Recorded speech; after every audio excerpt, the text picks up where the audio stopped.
Vous êtes bien sur Aligre FM 93.1 à Paris.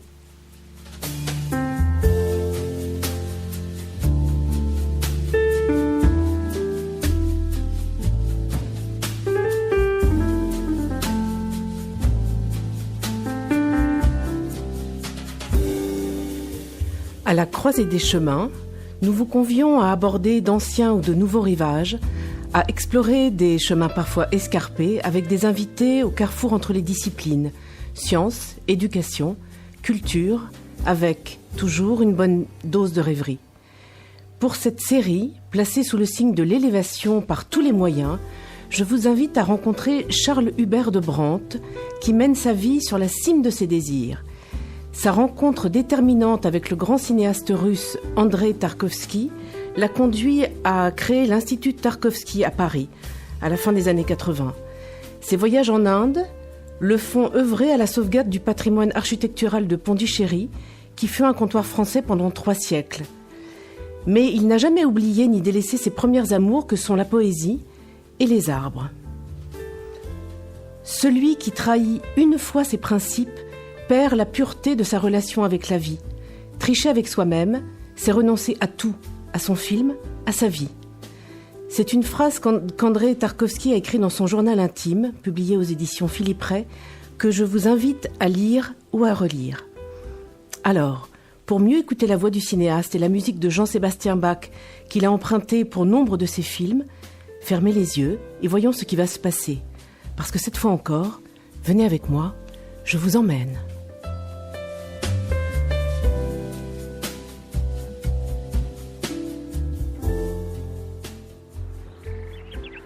Cos'è l'arte?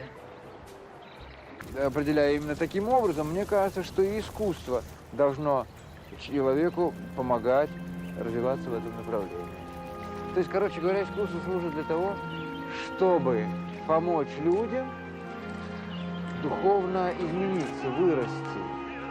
Не знаю, была такая точка зрения, что искусство таким же образом познавательно, как и вся остальная человеческая интеллектуальная и духовная деятельность.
Charles Hubert de Brandt, bonjour.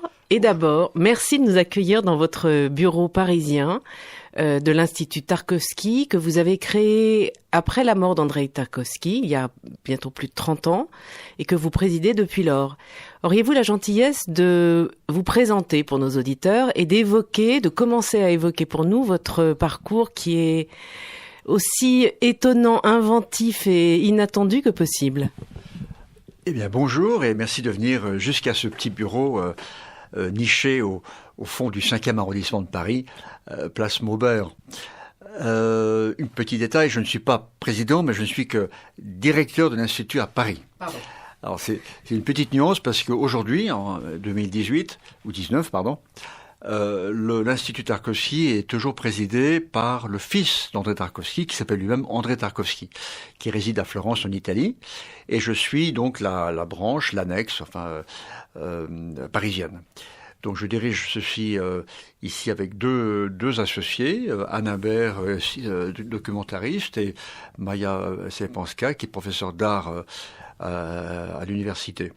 Alors c'est vrai, il y a 30 ans, en 1987 exactement, Larissa Tarkovsky, donc l'épouse d'André, m'a demandé de me rapprocher d'elle avec quelques autres personnes, dont Alain Malraux, dont Robert Bresson et Krzysztof Zanussi, le cinéaste polonais, pour créer ce qu'on appelait, c'est ce qu'il appelle toujours, l'Institut international André Tarkovsky, qui était surtout une structure à Paris au départ, dont j'étais, c'est vrai, le responsable effectif, et Larissa, la présidente de l'époque, la veuve, pour rassembler les archives et les exploiter. Parce que donc ils s'étaient exilés du RSS avec le peu qu'ils avaient, et donc il y avait tout de même beaucoup de documents, beaucoup de papiers, et qui au fil des ans sont devenus Le Temps scellé, le livre culte de Tarkovsky, qui est lu par des milliers d'étudiants dans le monde aujourd'hui, sur les cinémas, l'art et le monde contemporain, et le journal intime de Tarkovsky, qui a aussi également eu un grand succès. Donc cet institut, en fait, prenait la suite du comité Tarkovsky, que les cinéastes avaient constitué à Paris et aussi ailleurs en Europe, à Londres, en Finlande et en Allemagne, pour faire pression avec des amis autour de lui, pour que son fils, André, qui avait alors 14 ans, puisse venir le rejoindre. Il était retenu un petit peu en otage à Moscou, pour obliger le père à revenir. Mais le père avait décidé de ne pas revenir, pour des raisons professionnelles, avec sa femme. Donc le comité s'est muté en Institut Tarkovsky. Et depuis lors, Larissa l'a présidé avec moi. Larissa est décédée en 96, 10 années après son mari, de la même maladie, le cancer des poumons, même clinique à Neuilly, clinique Hartmann. Et ensuite, donc, le fils Tarkovsky, André, a pris la relève et donc s'en occupe beaucoup depuis Florence. Alors mon travail a surtout été au départ avec Larissa, au début avec André, et maintenant, bon, c'est un travail au long cours. Il a ses initiatives, on a les nôtres, et bien sûr, on communique beaucoup pour coordonner tout ça. Alors on est un peu comme une petite flamme, n'est-ce pas, qu'on essaie de maintenir allumée autour de l'œuvre de Tarkovsky. Donc, qui n'a pas besoin de nous pour vivre, bien sûr. Mais néanmoins, nous recevons comme vous, des journalistes, des auteurs, des chercheurs, des étudiants, des cinéastes qui s'intéressent à son œuvre et qui veulent avoir des informations depuis la source, à savoir un peu comment était l'homme, etc. Parce que vous avez commencé à évoquer ce que vous faites de façon générale à l'Institut Tarkovsky. Peut-être il faudrait reprendre un peu avant, parce que c'est un homme que vous avez rencontré, avec lequel vous avez même collaboré, si je me souviens bien. Je vous laisse raconter votre rencontre avec André Tarkovsky. Oui. Écoutez, c'était vraiment le hasard, ou un fil, une espèce de fil un peu invisible. Je venais de finir un film documentaire avec un ami cinéaste avec lequel j'ai collaboré comme auteur, comme scénariste, un documentaire pour la télévision sur les 5 anciens comptoirs français des Indes. Oui, c'est très éloigné. On partira en voyage avec vous. Ce n'est que le début du voyage. Restez accrochés surtout. D'accord.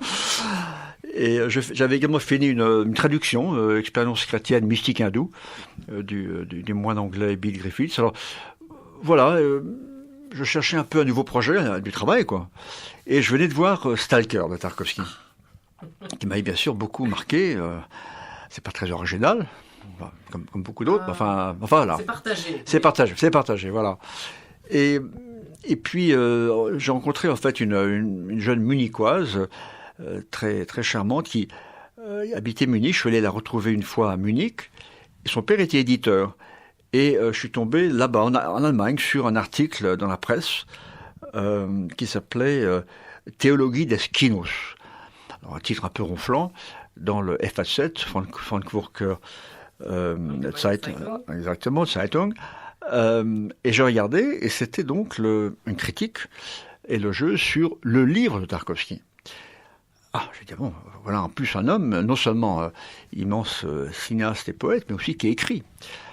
Et un ami à moi, Bernard Fayet, auteur et prêtre de son état aussi, et directeur de collection à Paris, d'une maison d'édition, m'avait chargé de créer une nouvelle collection, un petit peu de trouver des hommes ou des femmes qui expriment leur foi certes chrétienne, mais aussi foi d'homme, de manière un peu renouvelée, nouvelle. Et quand j'ai trouvé ce livre, on s'est dit tous les deux, Bernard Fayet et moi, voilà quelqu'un qui ferait, qu'on doit mieux connaître. Et donc j'ai parcouru rapidement les livres en allemand, parce que je comprends un peu l'allemand. J'ai montré à l'éditeur, Bernard, qui était tout à fait emballé, et ça a commencé comme ça. Donc j'ai préparé, ils m'ont demandé de prendre contact avec l'édition allemande pour aller récupérer le manuscrit russe. Alors ça n'a pas été sans peine, parce que l'éditrice habitait Berlin, une femme de la nuit un petit peu, très intellectuelle, beau cool de l'époque berlinoise des années 80. Alors j'ai mis du temps à retrouver sa piste. On se croirait d'un seul coup, dans un film, peut-être pas de Tarkovsky, plus de Wim Wenders, mais enfin. Voilà. Alors ça s'est passé, le jour, la nuit, et finalement le matin, au petit matin, je l'accompagnais à son bureau, mal réveillé, et j'ai réussi là à ce qu'elle me file la copie du manuscrit russe.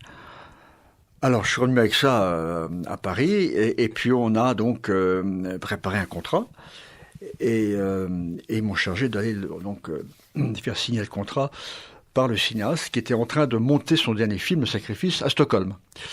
Donc j'y suis allé, et le rendez-vous devait être pris par l'éditrice allemande, mais rien n'avait été préparé évidemment.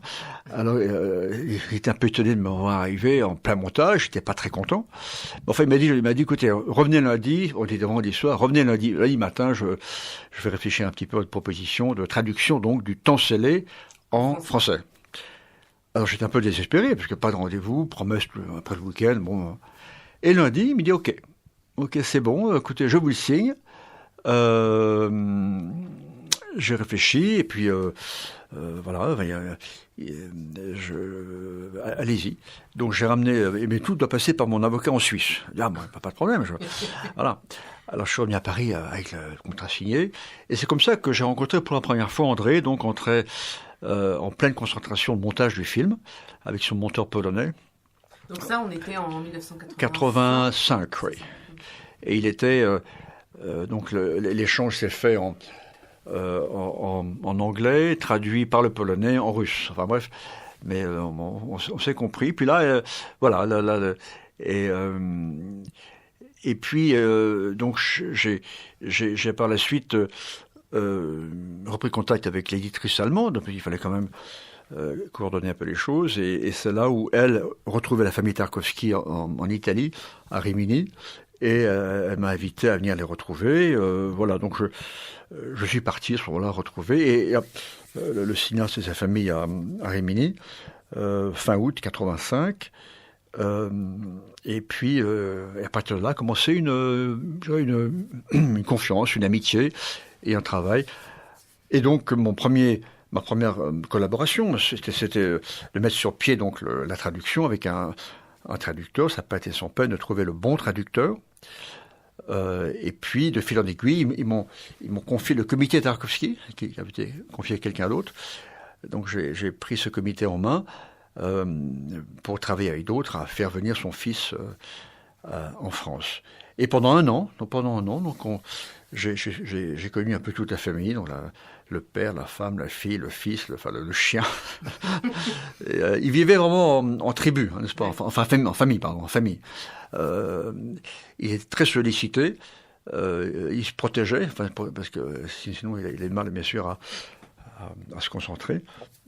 Mais et puis donc ça a duré jusque pendant un certain excusez-moi, je perds un peu le 85 et donc il a appris la maladie le 13 décembre 85, c'est ça, 13 décembre 85, donc quelques mois après ma rencontre, il a appris un vendredi 13 qu'il avait une tumeur au cerveau, une tumeur cancéreuse au cerveau. Et ben j'ai connu l'homme malade pendant un an, il a résisté comme il a pu, avec plein de projets dans la tête, et il décédait donc le 29 décembre 86, un an après. Et vous avez accompagné cet homme, donc qui se savait condamné, j'imagine. C'est une personnalité tellement exceptionnelle. Je dois dire que c'est aussi grâce à vous que le public français a pu découvrir des ouvrages, des textes, les scénarios, le journal, des photographies que vous avez fait publier également. Vous avez, on s'était rencontrés il y a plus de 15 ans à l'occasion de la parution aux éditions Exil de tous les scénarios écrits par Tarkovsky, y compris ceux qu'il n'a jamais réalisés. Et en même temps, vous aviez, avec le Centre Pompidou, co-organisé une rétrospective de toute l'œuvre cinématographique. Passer auprès d'un homme aussi exceptionnel les derniers mois de sa vie quand il sait qu'il va disparaître, ça vous a donné l'occasion de discuter avec lui de façon particulière, j'imagine ? Oui, il y avait bien sûr j'étais très touché de la confiance qu'il m'accordait. Bien sûr, j'étais très disponible parce que je sentais que c'était un moment important de ma vie aussi, que de l'accompagner de près, que de faire au mieux pour que son livre, Le Temps scellé, trouve le meilleur éditeur et la meilleure traduction, etc. Et pour que le comité aussi fonctionne bien pour faire venir son fils. Et puis, j'ai bien connu donc ça Larissa, j'étais vraiment très proche de lui.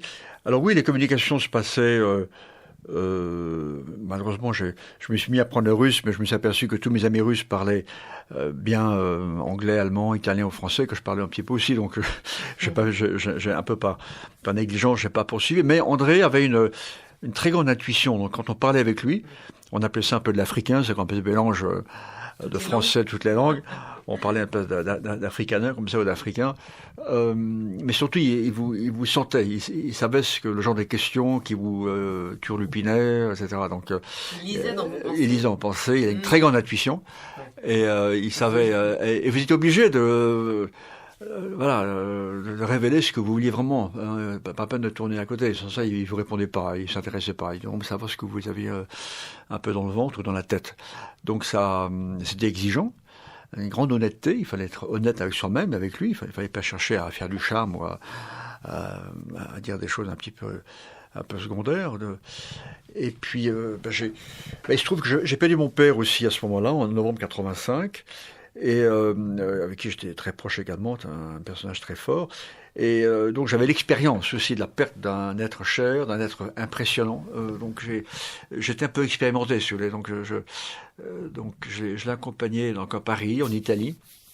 Et il y a eu des moments d'espoir, des moments difficiles. Et puis jusqu'à la fin, donc j'ai pu lui confier le manuscrit russe du Temps scellé, qui avait été traduit, mal traduit par un premier traducteur, que j'ai fait reprendre par une seconde traductrice. Ça n'a pas été facile, mais une personne très compétente, Anne Kishilov, professeur de littérature russe à Nanterre, qui est connu par Nikita Strouv, qui était patron de la librairie russe rue des Montagnes Sainte-Geneviève, que je fréquente toujours. Et donc je lui ai donné, en novembre 86, donc un mois avant sa mort, le manuscrit pour qu'il, le russe, pour être bien sûr qu'il n'y ait pas des erreurs qui ait pu se glisser dans le tapuscrit. Donc il l'a relu, il a pas mal corrigé, et c'est un grand moment, parce que là j'ai pu aussi le voir travailler. Il m'a accordé en fait sa dernière interview, et j'ai senti que c'était comme un testament. Ou une reconnaissance. Ouais. Non, il m'a dit, Charles, il refusait toutes les interviews parce qu'il voulait que ce soit payant. Parce qu'il avait vraiment très peu d'argent, et pour payer comme il n'avait pas de sécurité sociale, donc il fallait qu'il paye. On a du mal à imaginer. Oui, absolument. Alors il m'a dit, moi je veux que tout soit payant. Là, il était furieux contre quelqu'un qui avait vendu une interview à Figaro Magazine sans le prévenir trop, et il n'a pas été payé pour ça. Enfin bref, il m'a accordé sa dernière interview, qui est paru aux États-Unis après. Et donc ça a été un moment très fort. Et puis voilà. Et puis et jusqu'à la fin, j'ai soutenu sa femme, tout ça. Et lui, écoutez, j'étais prévenu le jour de sa mort à 6h30 du matin par une amie qui venait de l'apprendre par le médecin. Donc j'ai filé. Et donc je suis le premier qui a pu arriver dans la chambre d'André, et qui était là et qui était décédé quelques heures auparavant. Donc c'était un grand moment. J'ai évidemment très émouvant. J'ai demandé à l'infirmière un peu de remettre, parce qu'il avait un très beau visage. Et là, le pauvre, évidemment, quand on trépasse comme ça, c'est toujours assez difficile, évidemment. Donc, j'ai pris son foulard qu'il aimait beaucoup. Je demandé à l'infirmière de le mettre autour du cou pour qu'il soit un peu plus présentable pour sa femme, qui est arrivée quelques heures après. Donc, c'était un grand moment. Voilà. Et puis, c'est vrai que j'ai pu le rencontrer. Oui, je l'ai rencontré à l'hôpital aussi 2 jours avant. C'est un moment très fort également. Il était sous morphine. Alors vous imaginez exactement, complètement. Mais imaginez les visions et les rêves que devait avoir cet homme, qui était un homme qui il tenait tellement d'importance dans ses rêves. Tous ses rêves, il les raconte dans son journal intime, tout ça. Alors, c'était un moment très très fort également. Je dois dire, pour les auditeurs, que nous sommes dans ce petit bureau par une journée grise de janvier, et que à peine entré, en fait, la première chose que j'ai vue après avoir été accueillie par Charles Hubert de Brandt, c'est un grand portrait d'André Tarkovsky, et devant, comme un autel, une bougie parfumée qui maintient la flamme. C'est beau, parce qu'on sent avec tout ce que vous venez d'évoquer à quel point cette proximité avec André Tarkovsky, qui en termes d'années n'a pas été très longue, mais a été tellement forte qu'on le sent présent encore aujourd'hui. Et d'ailleurs, je pense que c'est tout à fait le moment pour boire à sa santé. Vous nous avez sorti une bouteille de vodka. De vodka, pardon, qui vient directement de Russie. Merci. À André Tarkovsky et André. Кумушки, кумитища, кумитища и любитища.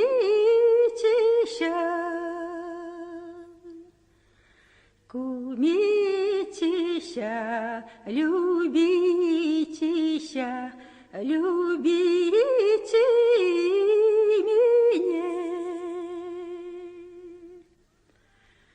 Вы пойдите в зеленый сад, возьмите меня. Вы будете цветы рвать, сорвите вы мне. Вы будете веночки вить, ой, извините вы мне. Вы пойдите к реке Дунай, возьмите меня. Вы будете вянки в воду пускать, пустите вы мне. Ваши вянки поверху плыли, а мой на дно пошел. Ваши дырушки с войны пришли, о мой не пришел. Он сам не идет, письма не шлет, забыл про меня. Charles de Brandt, après avoir évoqué de façon très émouvante la figure d'Andrei Tarkovsky et votre amitié, si je peux l'appeler ainsi. Je pense que c'était la réalité. J'aurais souhaité que vous parliez un petit peu des archives Tarkovsky, qui sont donc détenues par l'Institut Tarkovsky, à la fois à Florence, mais aussi à Paris. Je vous laisse en parler. Oui, maintenant, l'essentiel est à Florence. Maintenant que tout a été repris en main et de façon efficace par son fils. Mais j'ai ici les archives de la première période de l'Institut, qui était à l'époque présidée par sa mère, donc l'épouse d'Andrei Tarkovsky Larissa. Donc j'ai quelques archives ici, des copies aussi d'originaux, et aussi toutes les versions de ces livres dans toutes les langues du monde, parce que le temps scellé, le journal, et les scénarios ont été traduits dans énormément de langues, dont j'ai ici les copies. Donc ce sont les archives que je laisse à disposition des étudiants qui viennent faire des thèses ou des recherches. Et moi-même, de temps en temps, je ponds un article ou des textes, donc ça m'est bien utile d'avoir ces références-là. Donc, parce qu'il a énormément écrit, en fait. C'est vrai que pour ceux qui connaissent Tarkovsky en tant que cinéaste, enfin ceux qui le connaissent se sont vite aperçus qu'il y avait aussi énormément d'écrits. Mais on est surpris par l'extraordinaire foisonnement de son œuvre écrite, sa poésie aussi. Je l'évoquais tout à l'heure, vous avez même édité ou permis d'éditer un livre de photographie complètement inédite. Oui, c'est sûr, c'est un homme qui était très profond, et ce qu'il faisait, c'est vraiment de qualité. Alors, qu'il ait beaucoup écrit, c'est un peu exagéré, mais par rapport à d'autres cinéastes, oui. Il a d'abord ses scénarios, comme tous les cinéastes. Néanmoins, les scénarios russes sont écrits. Ça veut dire c'est des morceaux littéraires. Et ça, je crois qu'on s'en est bien aperçu avec les traductions françaises, qu'on a confié à d'excellents traducteurs. C'est vraiment des morceaux d'écriture. Alors ça c'était très intéressant de découvrir d'ailleurs des textes littéraires, souvent un peu différents des films. Il y a des images qu'il n'a pas pu intégrer, etc. Deuxièmement, Le temps scellé, qui est un livre de réflexion sur l'art, le cinéma et le monde contemporain. Voilà, il n'y a pas tellement d'un cinéaste qui écrive. On connaît Bresson, bien sûr, son chef-d'œuvre, le cinématographe. Bergman a écrit, je crois, après Le temps scellé. Et puis les artistes dans l'histoire, bien sûr, Delacroix, Kandinsky, etc. Enfin, c'est vrai que tous les artistes n'écrivent pas sur leur œuvre. Ils travaillent, ils produisent, mais sans écrire sur... Donc c'est ça. Et ce livre, vraiment devenu un livre culte. Je l'ai dit tout à l'heure, pour tous les étudiants en cinéma dans le monde. Donc a été repris par mon ami Philippe Ray, qui a maintenant regroupé en français toutes les œuvres de Tarkovsky. Et donc le journal, qu'on a édité 2 fois avec Cahiers du cinéma. Malheureusement, les cahiers ne sont plus ce qu'ils étaient autrefois. Donc Philippe Ray a également repris le journal. Et dans le dernier journal qu'on vient d'éditer l'an dernier, pour la première fois, j'ai bien marqué les passages écrits par sa femme. Parce que il y avait une critique un petit peu sournoise, surtout de la part des Russes de Moscou de l'époque, qui n'appréciaient pas sa seconde femme, mais qui étaient des copains de la première femme, et qui prétendaient que c'était le journal de Larissa.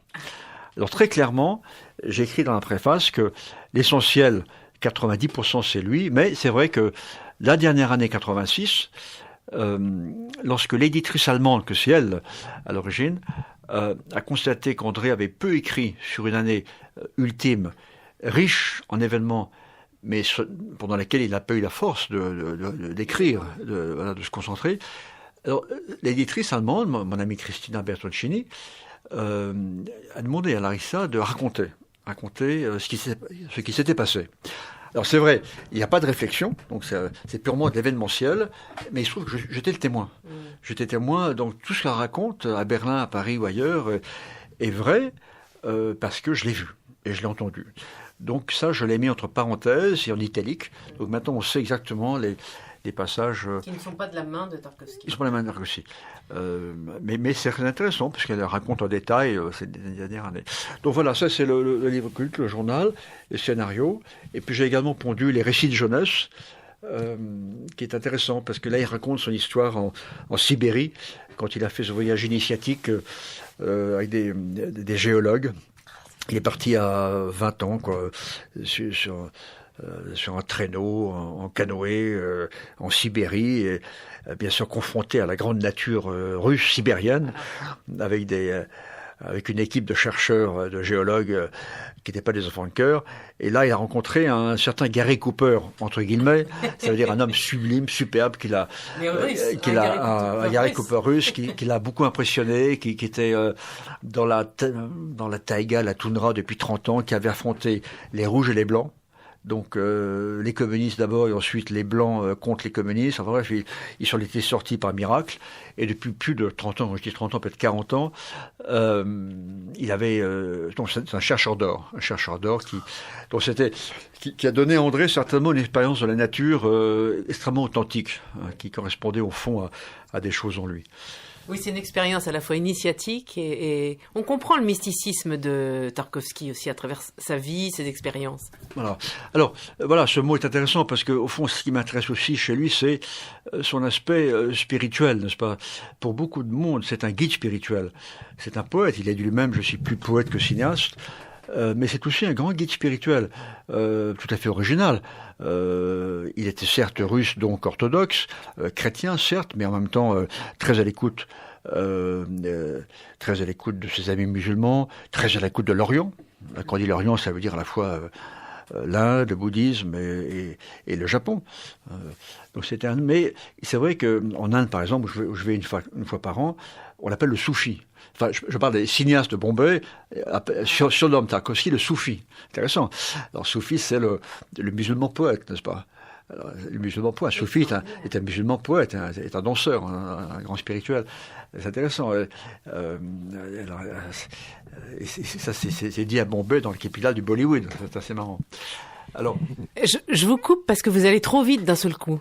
J'aurais voulu, avant qu'on aborde cette dimension-là spirituelle qui est très intéressante parce que vous êtes vous-même quelqu'un de très, je sais pas si je peux le dire, si vous êtes quelqu'un de spirituel aussi. Et donc, quand on a des amitiés très fortes avec certaines personnes, c'est aussi parce qu'elles réveillent en vous, qu'elles nourrissent en vous des appétits qui sont intimes. Juste avant d'en venir à ça, est-ce que vous pouvez avoir la gentillesse pour les auditeurs qui seraient très curieux de savoir ce qui va se passer autour de l'œuvre de Tarkovsky ou qui vient de se passer, parler un tout petit peu de l'actualité de l'Institut? L'actualité, alors, encore une fois, c'est un travail au long cours. Il est mort il y a plus de 30 ans, donc c'est quand même pas à chaud toutes les semaines. Alors, on a eu l'an dernier un remarquable théâtre qui s'appelait Tarkovsky, le corps d'un poète, mis en scène par Simon de l'Étang. Et c'est un jeune metteur en scène de théâtre que j'ai accompagné, à qui je fais confiance dès le début. J'ai senti que c'était vraiment quelqu'un qui avait été marqué par l'œuvre de Tarkovsky, qui voulait en faire quelque chose de très personnel et de qualité. Et donc il a monté une pièce d'1h15 autour de la figure poétique de Tarkovsky. Donc effectivement, il a joué à Ivry, à Lyon, à Strasbourg et à Reims. Donc on l'a accompagné, c'était l'an dernier. Là, cette année, dans quelques jours, on est invité avec Alain Bert, justement, mon associé à Strasbourg, à l'université de littérature comparée, où on va témoigner sur Tarkovsky. Elle, plus le cinéaste, moi, plus l'homme. Et puis, nous avons bien sûr accompagné la réédition du journal, c'était il y a 2 ans. Et puis, il y a des rétrospectives assez régulièrement, où nous sommes sollicités pour éventuellement donner un coup de main. On a également participé au coffret, n'est-ce pas? On a quand même le meilleur coffret Tarkovsky au monde pratiquement maintenant, et français. C'est Potemkin, dont tous les 7 films sont là, plus les films de jeunesse, enfin les films d'étudiants, voilà. Et j'ai également introduit j'ai réussi à convaincre Potemkin de mettre un documentaire Meeting Tarkovsky par un certain Dimitri Trakovsky. Alors c'est son premier film et c'est fait avec beaucoup de fraîcheur et c'est très sympa. Donc c'est un film d'1 heure qui est également dans le coffret. Donc c'est un coffret qu'on a accompagné. Donc vous voyez, ce sont des projets ponctuels, à rythme irrégulier. Et puis André, donc à Florence, a aussi est très sollicité. Ça c'est autre chose, comme fils de Tarkovsky, il vient témoigner sur son père. Donc très souvent les festivals l'invitent pour qu'il puisse. Et je reconnais qu'il le fait avec beaucoup de fidélité, d'intelligence. Lui-même réalise des films et il est réalisateur, non? Alors lui, avant tout, il gère la fondation, l'Institut Tarkovsky, et il a également participé à des documentaires. Et là, il est en train de, je n'ai pas les dernières nouvelles, mais en train d'achever le montage d'un documentaire sur son père, qui devrait présenter au printemps. C'est intéressant. J'ai cru comprendre qu'il est allé filmer les lieux du tournage des films de son père en Russie, en Italie et en Suède, sans aucun interview, à la différence de tous les documentaires jusqu'à présent, uniquement les paysages de son père et la lecture, si j'ai bien compris, la lecture d'extraits du journal. Il y a dans mes souvenirs ton image qui me sourit. Tu es là dans ma valise, chérie, chérie, mon chéri. Il y a dans mes projets mon doigt pointé sur ton nom. Bondy, chérie, Bondy, chérie, Bondy, chérie,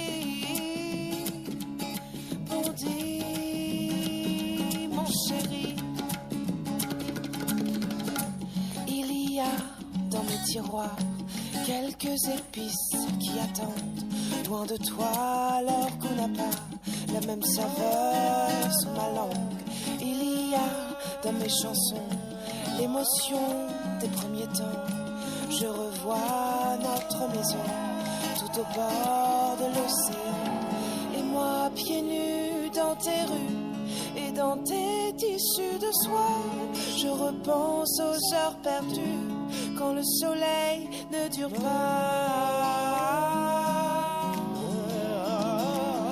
Oh Bondy,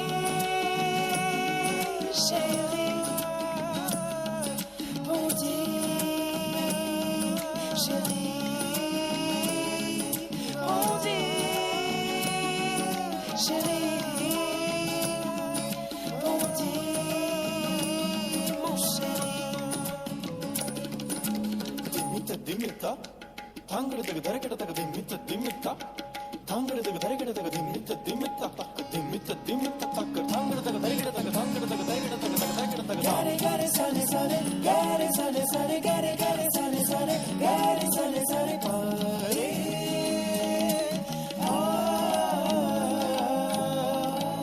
Il y a dans mes nuits blanches une pensée qui me tient, qui supporte les dimanches et l'ennui du quotidien. Si l'humeur devient maussade et le tableau un peu fade, je reviendrai dans tes bras. Oh Bondy, chérie, Bondy, chérie, Bondy, chérie, Bondy, chérie, Bondy, chérie, mon chéri, mon chéri, mon chéri, oh Bondy,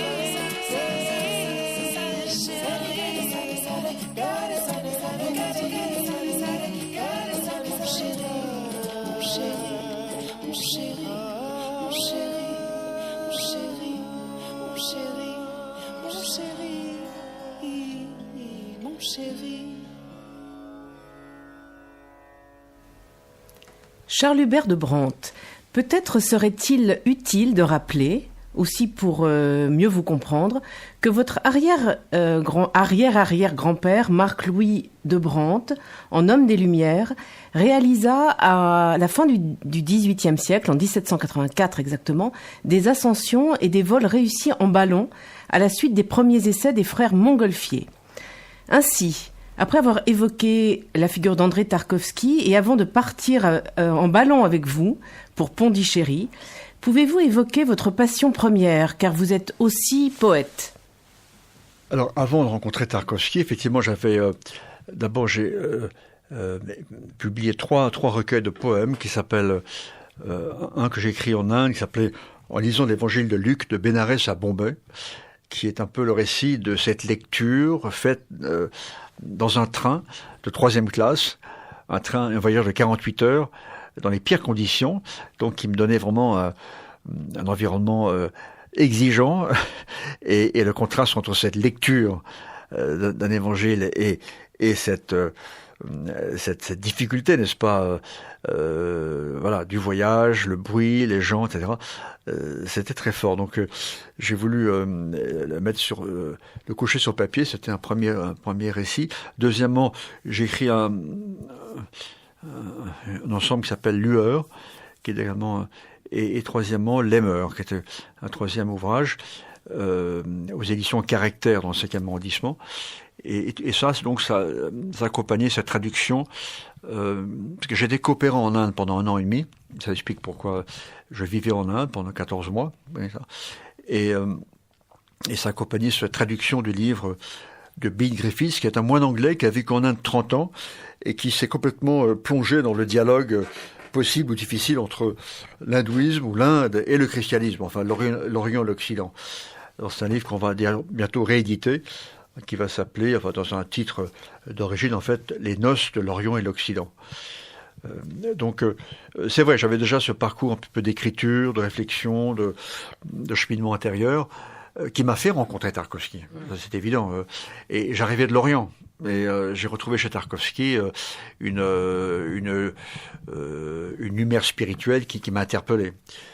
Alors, et puis depuis, je suis resté en contact avec l'Inde parce que j'ai créé donc un groupe de personnes qui s'appelle les Amis du patrimoine pondichérien. Depuis plus de 20 ans, nous rénovons quelque chose à Pondichéry du patrimoine français ou du patrimoine indien influencé par la France, pour vraiment mettre en valeur et essayer de protéger cette ville cosmopolite, tolérante.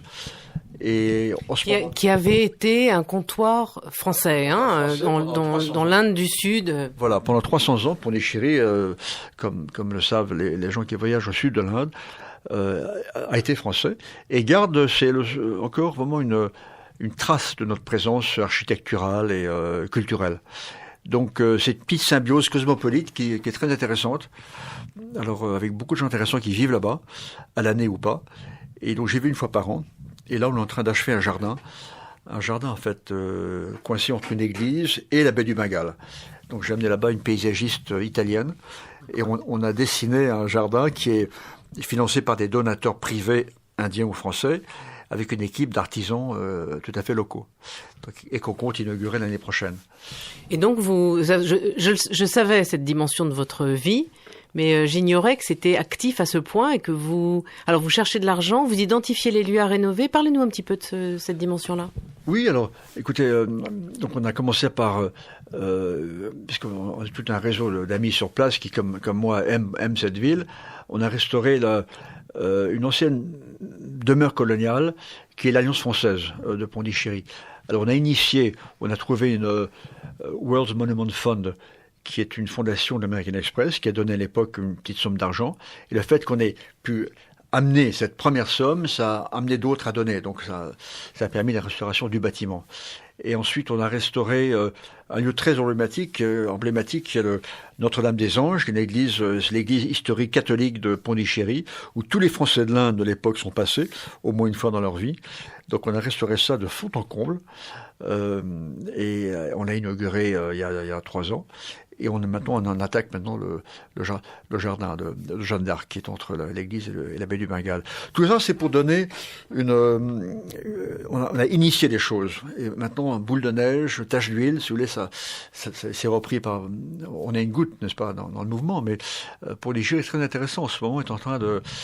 Monsieur Modi, le Premier ministre, avec Macron, ont désigné 3 villes, ce qu'ils appellent des Smart Cities, Chandigarh, construit par Le Corbusier, Nagpur, où il y a beaucoup de Français, et Pondichéry, 3 Smart Cities, qui sont des villes avec des projets de protection du patrimoine et d'aménagement écologique de leur urbanisme.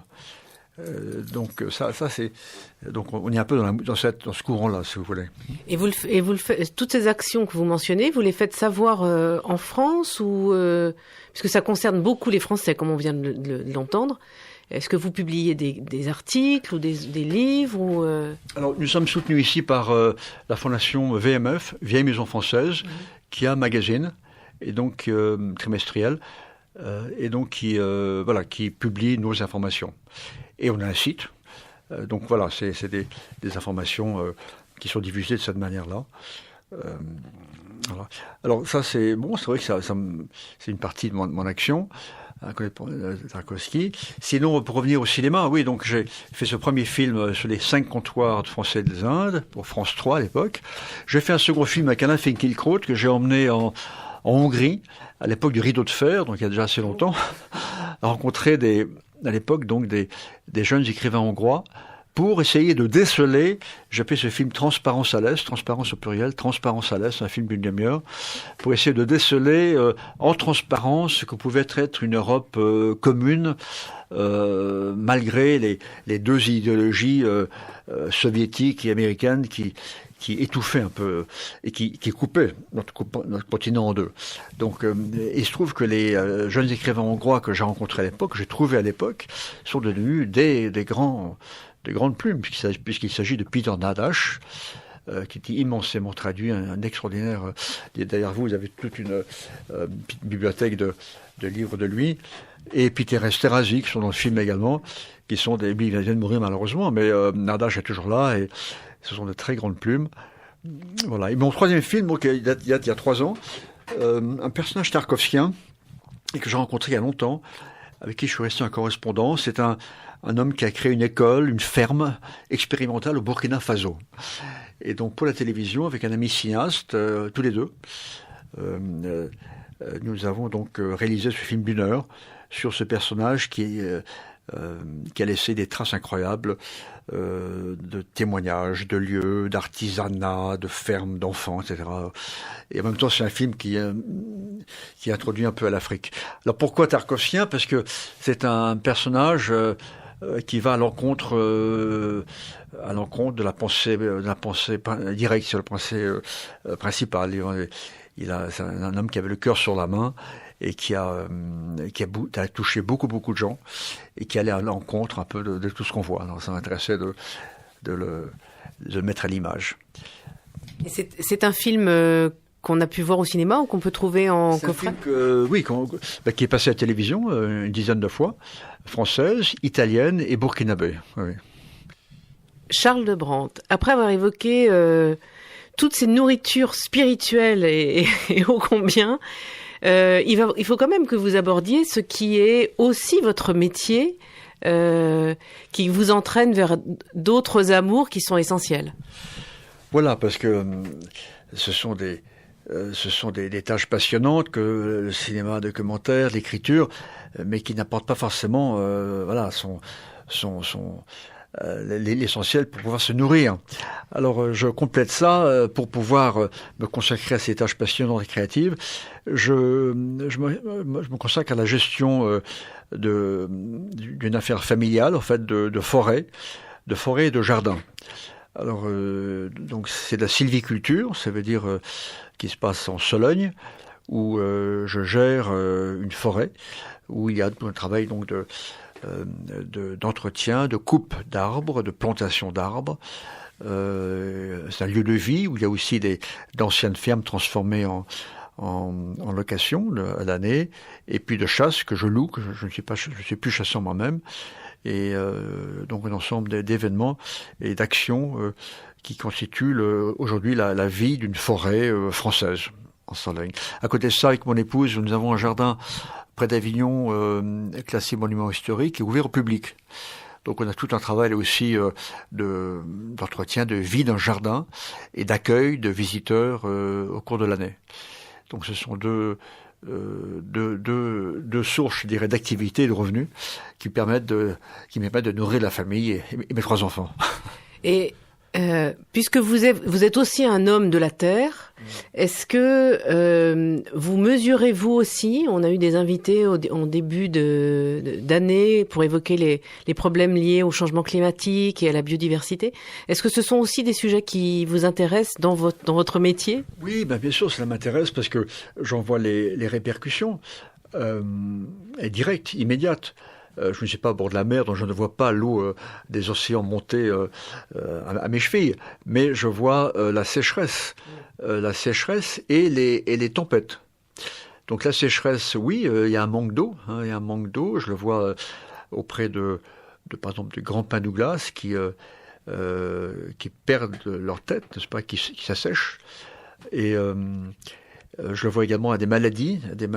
Le fait qu'il n'y ait plus de froid, qu'il n'y ait plus de gel, amène des insectes. Et nous avons ce qu'on appelle les bandes brunes, c'est des vers qui attaquent les pins laricio de Corse, en Sologne. Donc ça, je le vois. Donc le manque de froid, donc le réchauffement, le manque de pluie. Et puis les tempêtes, n'est-ce pas? On a eu des tempêtes fortes. Rappelez-vous, l'an 2000, on a eu des milliers d'hectares de bois par terre en France et en Europe. Ça, certainement. Et donc, je travaille beaucoup sur la biodiversité parce que mon père, qui avait géré cette forêt avant moi, avait beaucoup planté de résineux, en masse, parce que c'était ce qui rapportait le plus, et c'était ce qui se faisait, parce qu'il y avait un gros débouché. Et ma foi, maintenant, on évite la monoculture, et on tâche de diversifier autant que possible. Et puis, pareillement, dans le jardin provençal, que nous gérons également, là, on est attaqué par ce qu'on appelle la pyrale du buis, qui est une chenille verte arrivée de Chine et qui ravage tous les buis en Europe. Alors, comme il fait plus froid, il faudrait passer qu'il y ait 5 jours à moins 12, moins 15 pour éradiquer beaucoup de ces bestioles. Mais comme ça n'existe pratiquement plus, donc je vois que ce réchauffement amène de nouvelles maladies ou des insectes qui font des ravages. Et donc là, on a une action. On a trouvé un produit bio qui s'appelle le bacille de Thuringe, qu'il faut appliquer sur les buis. Ça se passe dans la ville de Paris, ça se passe ailleurs. Voilà, il faut l'appliquer sur la bestiole quand elle apparaît. Donc c'est pas un préventif, ça sert à rien. Et 3 ans, c'est trop tard. Donc il faut vraiment être très attentif pour voir arriver cette grande chenille verte et intervenir à ce moment-là. Charles Lebrandt, que de combats à mener, que de rêves à poursuivre. Je crois qu'on est bien parti pour 2019. Merci beaucoup à vous. À bientôt. À bientôt et merci d'être venu. Ainsi s'achève À la croisée des chemins, réalisé aujourd'hui par Yacine Hamoud, fièrement épaulé par le grand Gilles Brézard à la technique, avec Manouche Katoubiana au micro.